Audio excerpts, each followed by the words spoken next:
إن الحمد لله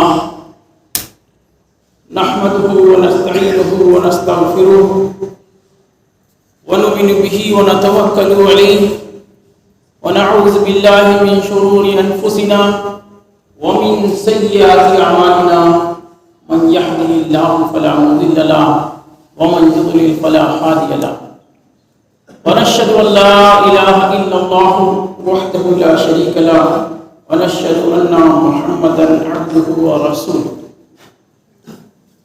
أعوذ بالله من الشيطان الرجيم. بسم الله الرحمن الرحيم. يا أيها الذين آمنوا اتقوا الله حق تقاته ولا تموتن إلا وأنتم مسلمون. يا أيها الناس اتقوا ربكم الذي خلقكم من نفس واحدة وخلق منها زوجها وبث منهما رجالا كثيرا ونساء واتقوا الله الذي تساءلون به والأرحام إن الله كان عليكم رقيبا. يا أيها الذين آمنوا اتقوا الله وقولوا قولا سديدا يصلح لكم أعمالكم ويغفر لكم ذنوبكم ومن يطيع الله ورسوله فقد فاز فوزا عظيما. تمام قسم کی تعریفات اللہ سبحانہ و تعالیٰ کے لیے اور لاکھوں کروڑوں درود و سلام ہو محمد اکرم صلی اللہ علیہ وسلم. ساتھیوں، اللہ کا تقوی اختیار کیجیے اور اپنے محبوب رسول صلی اللہ علیہ وسلم کی سنت کی پیروی کیجیے اور جان رکھیے بہترین بات اللہ کی کتاب ہے اور بہترین راستہ محمد اکرم صلی اللہ علیہ وسلم کا راستہ ہے. اور سب سے بری بات دین میں نیا کام ایجاد کرنا ہے. ہر نیا کام بدعت ہے، ہر بدعت گمراہی ہے، ہر گمراہی دوزخ میں جانے والی. ساتھیوں، ہم اور آپ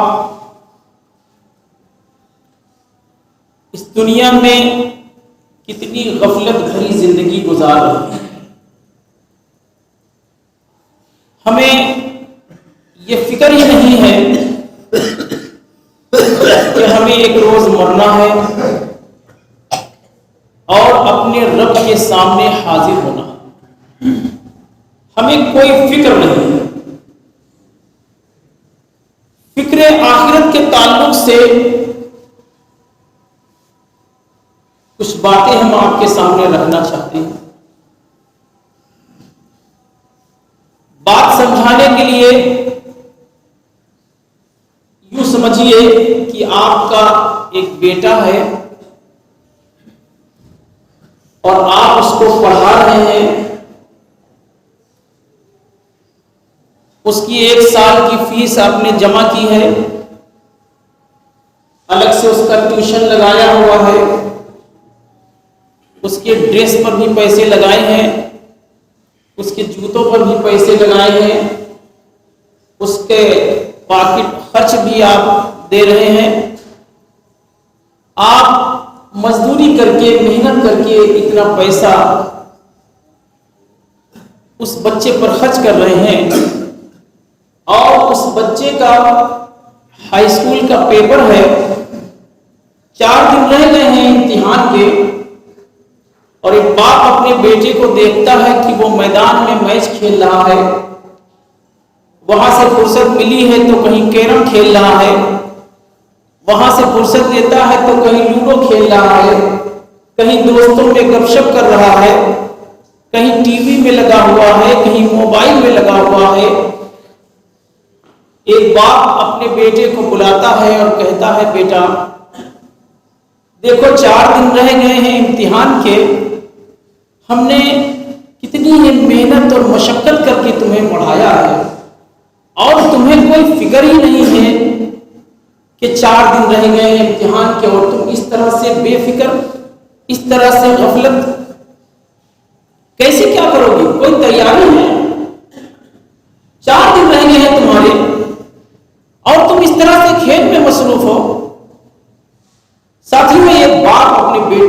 قدر چاہتا ہے، لیکن اس سے زیادہ اللہ تبارک تعالیٰ اپنے بندے کو چاہتا ہے، کیونکہ اس کے بندے اس کے سامنے اخروی امتحان ہے اور وہ غفلت بھری زندگی گزار رہا ہے۔ کس دن اس کی زندگی کی شام ہو جائے، کس دن اس نے کچھ تیاری کی ہے اپنے رب کے سامنے کھڑے ہونے کے لیے۔ اللہ تبارک تعالیٰ کیا فرماتا ہے؟ یوم یفر المرء من اخیہ وامہ وابیہ وصاحبتہ وبنیہ۔ وہ آخرت کا میدان ہوگا، باپ بیٹے کو دیکھے گا تو بھاگے گا، بیٹا باپ کو دیکھے گا تو بھاگے گا، بھائی بھائی سے بھاگ رہا ہوگا، ماں بیٹے سے بھاگ رہی ہوگی کہ کہیں بیٹا ہم سے کوئی حق کا سوال نہ کر دے، کوئی میری نیکی نہ لے دے۔ باپ ڈر رہا ہوگا کہیں بیٹا ہم سے کوئی حق نہ مانگے، ہماری نیکی کم نہ ہو جائے۔ وہاں ایک ایک نیکی کی ضرورت ہوگی، ایک ایک نیکی کی ضرورت ہوگی۔ ہر شخص پریشان ہوگا کہ اس کی نیکی کہیں سے کم نہ ہونی چاہیے۔ رب نے آخرت کا نقشہ اس لیے کھینچا ہے کہ وہاں بیٹا باپ کا نہیں ہوگا، باپ بیٹے کا نہیں ہوگا، ایک ایک نیکی حساب ہوگا۔ کچھ شخص ایسے بھی ہوں گے جن کا حساب ہو چکا ہوگا، اور وہ دیکھیں گے کہ نیکیوں کے پہاڑ چلے آ رہے ہیں۔ پہاڑ آپ دیکھیے کتنا بڑا پہاڑ ہوتا ہے، پہاڑ آپ نے سنا ہوگا، ہمالیہ پہاڑ سنا ہوگا، کتنے بڑے بڑے پہاڑ۔ اس طرح سے نیکیوں کے پہاڑ آ رہے ہوں گے، وہ بندہ کہیں گے اللہ ہم نے تو کوئی نیکی کی نہیں تھی، جو تھی وہ ہمارے سامنے آ گئی۔ وہ آخرت کا میدان ایسا ہوگا، اس کو ساری ایک ایک نیکی یاد ہوگی۔ وہ کہے گا اے اللہ یہ نیکیوں کے پہاڑ کس کے ہیں؟ ہم نے تو کوئی نیکی نہیں کی تھی۔ آپ دیکھیے اس دنیا کے اندر ہم اور آپ اللہ تبارک تعالیٰ سے کتنی دعائیں کرتے ہیں، اور یہ شکایت بھی رہتی ہے کہ اللہ تعالیٰ ہماری دعائیں نہیں سنتا، لیکن اللہ تبارک تعالیٰ فرمائے گا کہ یہ جو نیکیوں کے پہاڑ ہیں، جو تم نے دنیا کے اندر دعائیں مجھ سے کی تھی، اور یہ کہتا پھرتا تھا کہ اللہ تعالیٰ میری دعا نہیں سنتا ہے، میری دعا نہیں قبول ہوتی ہے، یہ تیری ان دعاؤں کے اجر و ثواب ہیں، یہ تمہاری یہ دعاؤں کے رزلٹ ہیں، یہ پہاڑ نیکیوں کے۔ ہم سوچتے ہیں کہ یہاں ہماری دعا سنی نہیں جاتی، وہاں یہی دعائیں اللہ کہے گا کہ تم نے دنیا میں دعائیں مانگی تھی، ہم نے اکٹھا کر لی ہے وہ تیرے سامنے۔ آج ہم سوچتے ہیں کہ اللہ میری دعا نہیں سنتا، ہم دعا سے غفلت برتتے ہیں اور موت کو یاد ہی نہیں کرتے، موت سے ڈرتے ہیں۔ موت کا نام آتا ہے تو ہمارے بدن میں کپ کپی شروع ہو جاتی ہے، لیکن مومنوں کے آگے ایسا حال نہیں ہوتا۔ آپ حضرت بلال رضی اللہ تعالیٰ عنہ کو لے لیجئے، موت کا عالم ہے، چارپائی پہ لیٹے ہوئے ہیں اور بالکل موت قریب ہے، بال بچے غمزدہ ہیں، آنکھوں میں آنسو ہیں، لیکن بلال کے چہرے پر مسکراہٹ ہے، وہ کھلکھلا رہے ہیں، کہتے ہیں موت ہی ایک دروازہ ہے، اس کو پار کرنا ہے، سیدھے رب سے ملاقات ہونی ہے۔ وہ خوش ہیں، ایک ہی دروازہ ہے اور وہ موت ہے، اس کو پار کریں گے رب سے ملاقات ہوگی۔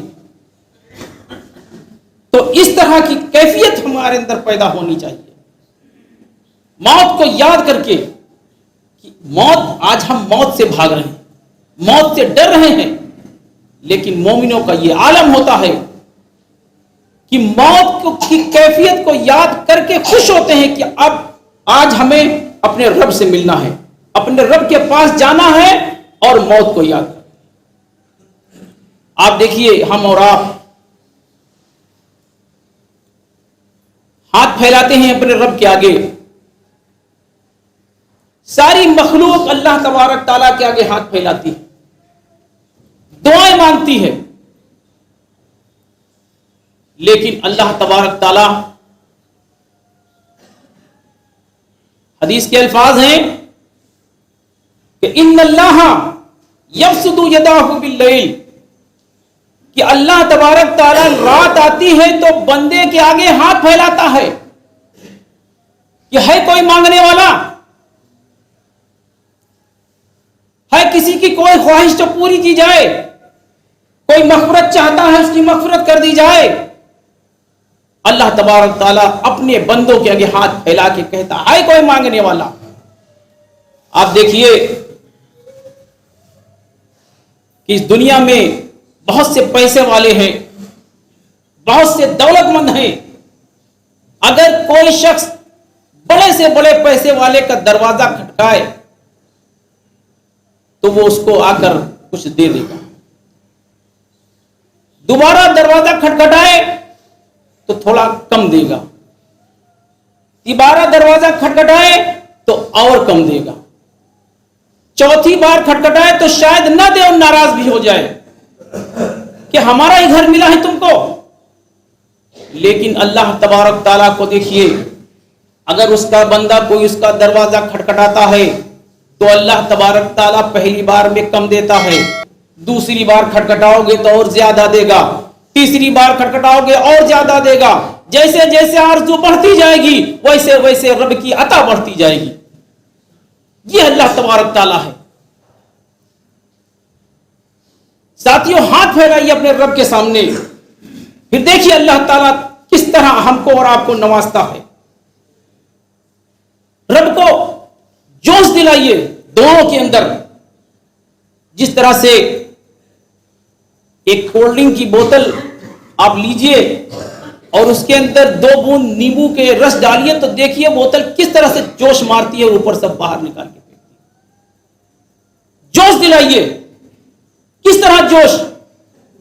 آخرت کا میدان سجا ہوا ہے، لوگ پریشان ہیں، انبیاء کی طرف بھاگ رہے ہیں۔ کیوں بھاگ رہے ہیں؟ اس لیے کہ انبیاء جا کر اللہ تعالیٰ سے یہ کہیں کہ اللہ تعالیٰ حساب کیوں نہیں لے رہا ہے، ہمارا حساب لے، تیز دھوپ میں پریشان ہیں۔ لیکن کسی کی جرت کیا ہے جو رب سے کہے کہ اے اللہ تو ان کا حساب کیوں نہیں لے رہا ہے، یہ سارے کے سارے دھوپ میں پریشان ہیں، حساب کیوں نہیں لے رہا؟ کس کی جرت ہے جو بولے؟ وہاں انبیاء سر جھکائے کھڑے ہوں گے، سب کے سب کانپ رہے ہوں گے، امت پریشان ہوگی کہ اللہ حساب کیوں نہیں لے رہا ہے۔ ایسے میں نبی کریم صلی اللہ علیہ وسلم فرماتے ہیں کہ لوگ ہمارے پاس آئیں گے اور کہیں گے، کیا کہیں گے؟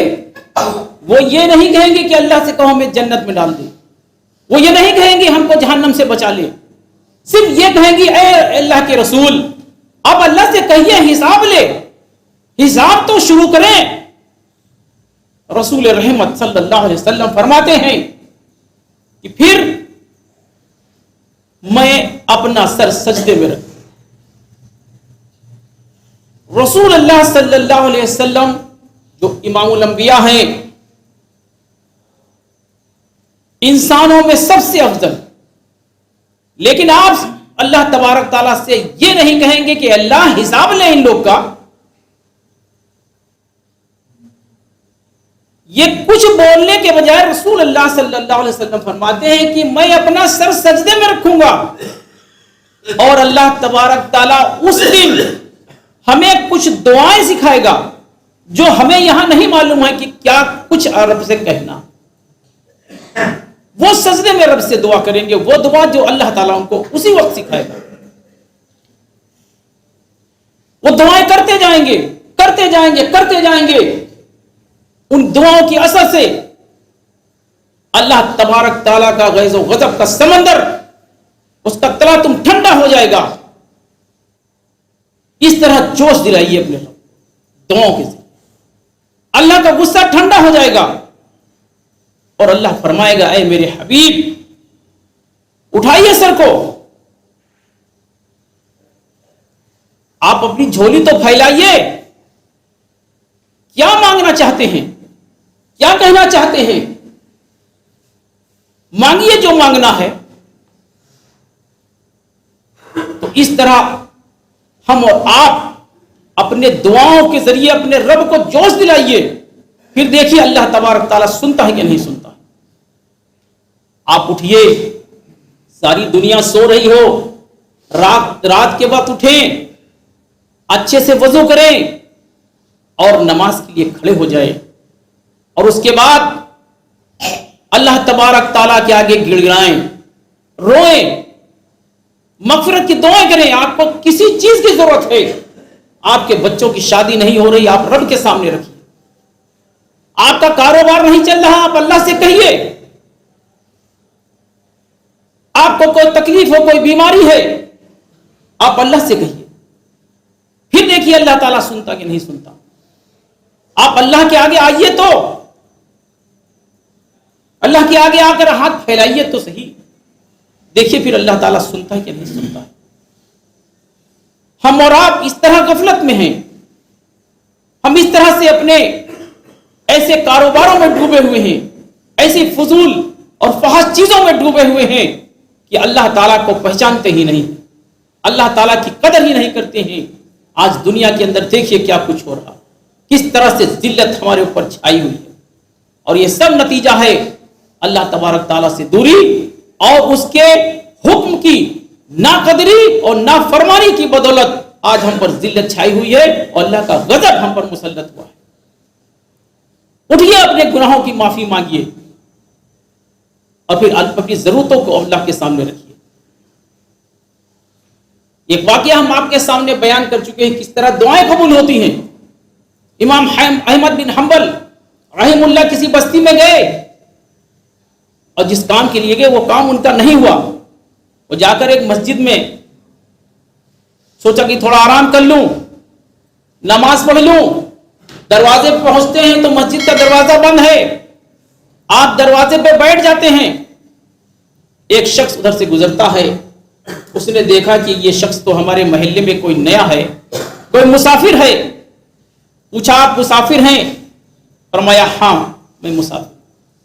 تو مسافروں کی عزت ہوتی تھی اس وقت۔ اس نے کہا چلیے ہمارے گھر کچھ دیر کے لیے مہمان بن جائے۔ امام احمد بن حنبل کہنے لگے ٹھیک ہے چلیے۔ گھر گئے اس کے، وہ پانی کا انتظام کرنے لگا، لیکن اس کی زبان پہ ایک کلمہ رواں تھا جو امام احمد بن حنبل نے سنا کہ وہ استغفر اللہ کہہ۔ آپ نے پوچھا کہ یہ کیا کہہ رہے ہو؟ اس نے کہا استغفار کر رہا ہوں۔ پوچھا اس استغفار کا تمہاری زندگی میں کیا فائدہ ہے؟ اس نے کہا یہ استغفار کا اتنا فائدہ ہے کہ ہم جب بھی اپنے رب کے سامنے کوئی بات رکھتے ہیں، کوئی دعا کرتے ہیں، رب نے میرے ہاتھوں کو خالی نہیں لوٹایا، ہر دعا کو قبول کر لیا ہے۔ لیکن ایک دعا ہم کافی روز سے مانگ رہے ہیں جو ابھی تک پوری نہیں ہوئی ہے، اسی لیے کثرت سے استغفار کر رہے ہیں۔ پوچھا وہ کون سی دعا ہے؟ کہنے لگا کہ اس وقت اس زمین کی پشت پر حدیثوں کا سب سے بڑا عالم اگر کوئی ہے تو وہ امام احمد بن حنبل ہے، اور میں اپنے رب سے دعا کر رہا ہوں کہ اے اللہ امام احمد بن حنبل کا ہمیں دیدار کرا دے۔ امام احمد بن حنبل رحم اللہ نے جب یہ بات سنی تو کہتے ہیں کہ میں ہی ہوں احمد بن حنبل، اور رب نے تیری دعا سن لی ہے۔ اس اللہ نے میرے کان کو پکڑ کر لا کر تیرے سامنے کھڑا کر دیا ہے۔ دیکھیے دعاؤں کا نتیجہ، دیکھیے اللہ کے ذکر کا۔ ہم اور آپ دنیا کی لغو باتوں میں پڑے ہوئے، دنیا کی فضول چیزوں میں پڑے ہوئے، کوئی رب کا ذکر نہیں ہے، مسجدیں خالی ہیں۔ آپ فجر میں دیکھیے مسجدوں کے اندر کیا ہوتا ہے۔ ابھی کسی کو صبح کہیں گاڑی پکڑنی ہو تو وہ اٹھ جائے گا 4 بجے، لیکن نماز کے لیے نہیں اٹھے گا۔ اتنی غفلت آخرت سے اتنا ہم لوگ دور ہو چکے ہیں، ہمیں کوئی فکر نہیں ہے۔ ہمیں تو ہونا ایسا چاہیے تھا کہ ہم اپنے بیگ کے اندر اپنے آخرت کی ساری چیزیں پیک کر کے اسٹیشن پہ کھڑے ہوتے اور گاڑی کا انتظار کر رہے ہوتے، کس وقت گاڑی آئے اور ہم چل دیں، بالکل بیگ پیک کر کے کھڑے ہوں، آخرت کے لیے تیاری ایک دم فٹ رکھیں، کسی بھی وقت فرشتہ آئے گا اور آپ کو لے کے چلے۔ اللہ تعالیٰ سے دعا ہے کہ اللہ تعالیٰ ہمیں آخرت کی تیاری کرنے کی توفیق عطا فرما اور نیکی زیادہ سے زیادہ کمانے کی توفیق عطا فرما۔ اقول قولی ھذا واستغفر اللہ لی ولکم ولسائر المسلمین انہ هو الغفور الرحیم۔